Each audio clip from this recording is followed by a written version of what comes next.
Hi, I'm Mark Montefiore. I'm head of theatre at Moore Kingston Smith. Thanks for joining me. Today I'm going to talk a little bit about the current state of play in the theatre sector and how really we're looking to bounce back from the impact of COVID. Now, clearly we're emerging from an incredibly difficult period. During a period when countries all over the world have needed to enforce social distancing, bringing together several hundred people in an indoor shared space for that shared experience, which theatre is all about, has just not been possible, and theatres worldwide have been forced to close. Now, the picture is slightly mixed. I mean, there are a handful of countries where theatres have remained open most of the way through the last 18 months, so South Korea and Japan in particular, but the powerhouses of theatre, the West End and Broadway, were both closed. But we're now, hopefully permanently, moving into a new phase. So the West End, so London theatres opened in May with restricted capacity, but we're now up to full capacity, so theatres can sell all of their seats. And we've got a clutch of large shows which are already open. We've got more to open this month and indeed in the autumn. Broadway's a little bit behind the UK.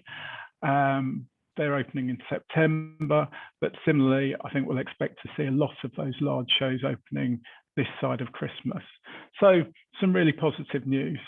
On the other hand, we're not out of the woods yet. Australia was open, their theatres were open, but they've now got a renewed lockdown in many parts of Australia, so those theatres are closed again. So there certainly remains a risk for the industry.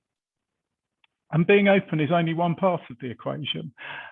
We clearly also need an audience who wants to come back. Now, the early signs in the UK are positive. People are booking seats, people are coming back to the theatres, but certainly we have seen that people are tending not to book as far in advance as they might usually. Ordinarily, they might book weeks or even months in advance, but now, at times people are just booking for the upcoming weekend, and that's because they still feel uncertain about the way things are going to progress. So, as a producer, I've got a lot less comfort than I might usually have. Now, it's obviously been a very difficult time for the sector, whether that's the theatres themselves, whether it's the producers who put on shows, whether it's the whole host of people who either work in the productions or on the shows. All of those different groups have had to survive with little or no income for probably the minimum of 18 months, 15 months, perhaps 18 months for some.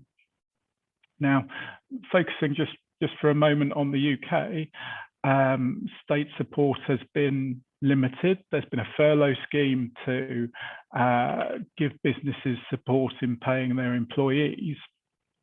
But one of the challenges we have in this sector in particular are the number of people who work in it who are not employees. So the performers, the cast, musicians, many of the freelancers who work on the shows, the carpenters, the set builders, many of the creatives. These people aren't employees in the main and have found it very difficult to access significant amounts of state support. Now, we do have some targeted funding in the UK. Cultural Recovery Fund is the main scheme here, and that's offered grants and loans to the sector. But access to the scheme, particularly by commercial producers, has been mixed. But we're certainly doing what we can to help those producers who are able to access those schemes. Now, what the UK industry wanted was more support around the massive cost of reopening, and that in the UK, there's been very little of that. Just to give an idea of context of the sorts of money involved to reopen a large show in the West End could cost £1 million, which is a massive investment in such an uncertain time. On Broadway, the numbers are even larger, albeit that certainly UK producers are looking rather enviously at some of the support that is available in the US, which is significantly set at a significantly higher level than it is in the UK. So what else are we doing? What else are producers doing? Well, on some of the things we're going back to basics and making sure that we take advantage of the support that's out there. We're helping to make sure people get their filings in on time.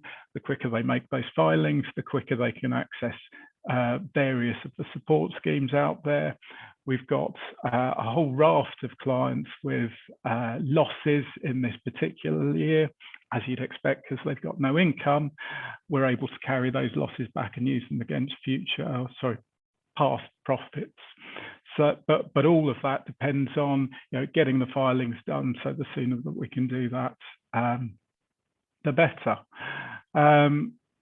We and many of our clients have also been looking to try and use what has been an unprecedented break in productive ways. Now, sadly, we've lost almost certainly a chunk of talent from the sector, as people have been forced to look elsewhere for work and for income, and there's pressure on the talent pool, I know in the UK, the US and elsewhere in the world, partly because we're trying to open so many shows in such a short space of time. But producers, with our assistance, are looking to use this break as an opportunity to tidy things up where perhaps they haven't been as organised around things as perhaps they should have been. Make sure they've got compliance right, making sure they're treating people in the right way for tax purposes, making sure that they've got contracts in place. So just the sorts of things that perhaps in ordinary times people have struggled to find time to do. At the same time, in restarting these shows, we've been working with producers really to help them with their communications or interactions with the other stakeholders in the show, be those investors or royalty holders perhaps. So helping people communicate with those investors and let them know when they can now expect to get repayment on their investments. With the shows having been shut for 18 months, clearly that's gone back some way from the point at which it was originally envisaged. But I mean, to end on a positive note, what we are seeing, and I think this is the case the world over, is that the industry really is pulling together.